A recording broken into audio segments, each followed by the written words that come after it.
Good morning, students.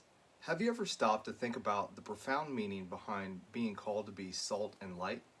Today we're going to be diving into Jesus' teaching from Matthew 5, verses 13 to 16, where he offers practical guidance for living as his followers in our world.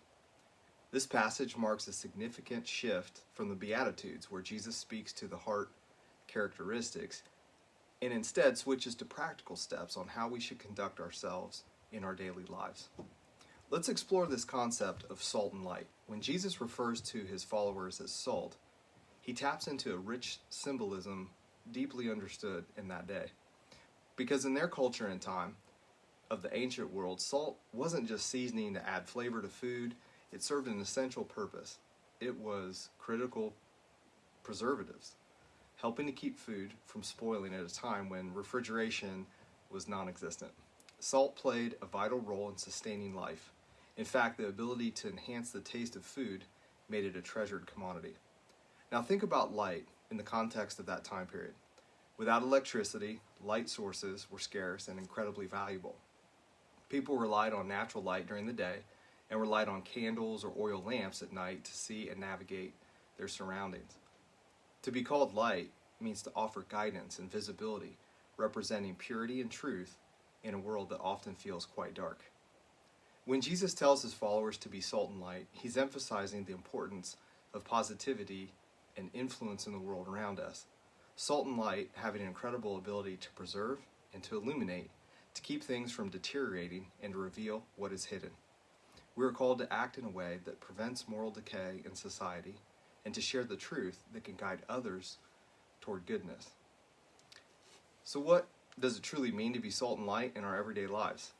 It invites us to reflect on our actions and their impact on our communities, whether at work, school, or within our families.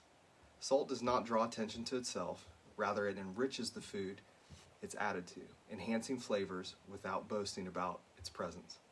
Similarly, as individuals who profess faith, we are encouraged not to seek recognition for our deeds, but instead, we should focus on bringing God's values to the forefront of our lives. Are you living as salt and light in your immediate surroundings? When you're in class, are you encouraging and compassionate and understanding to your fellow students? Do you brighten maybe where you work a part-time job or at your home or neighborhood with a spirit of cooperation and kindness? When you interact with your family members, do your words and actions reflect God's love and truth? These questions challenge us to assess our influence. It's about living intentionally and purposely, ensuring that our actions align with our values. We have the opportunity to show love and grace in every interaction. It's easy to get caught up in the negativity or the pressures of day-to-day life, but we have the power to make a difference simply by embodying the principles that Jesus exemplified. Let's consider the broader implications of being salt and light. The effects of positive influence extend far beyond our immediate circles. Imagine a ripple effect. With each act of integrity, kindness, and truth, it can inspire those around us to do the same. Communities thrive on relationships built on trust and love, and as we embody these qualities, we can be catalysts for transformative change. Moreover, being salt and light isn't just for our benefit. It is ultimately about pointing others to God. As we live in our faith authentically, we become reflections of His love and truth. Our actions can speak volumes, directing others towards the sources of our hope and purpose. Instead of living for our glory and our own recognition, we're reminded to shine in a way that draws others to God. In a world filled with challenges, chaos, and uncertainty, our calling to be salt and light is both timely and essential. We have the power to counteract negative trends, cancel culture, and instead offer hope and stand for truth. This is an invitation for us to engage thoughtfully and actively in our communities. It's about enriching lives and illuminating paths with the brightness of God's love. As we consider and ponder this calling, let us take a moment to pray. Father, help us to be effective agents of change in this dark world. May our actions stand as a preservative against the decay of sin. Let us shine brightly so others may see your goodness, drawing them closer to you and to Jesus.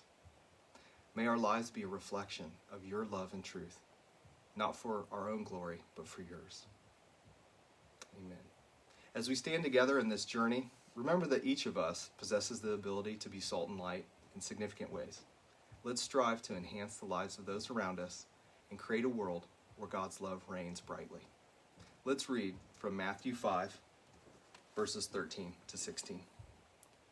You are the salt of the earth, but if the salt loses its saltiness, how can it be made salty again? It is no longer good for anything except to be thrown out and trampled by men. You are the light of the world. A city on a hill cannot be hidden. Neither do people light a lamp and put it under a bowl. Instead, they put it on its stand, and it gives light to everyone in the house. In the same way, let your light shine before men, that they may see your good deeds and praise your Father in heaven. Let your light shine today, and have a great day.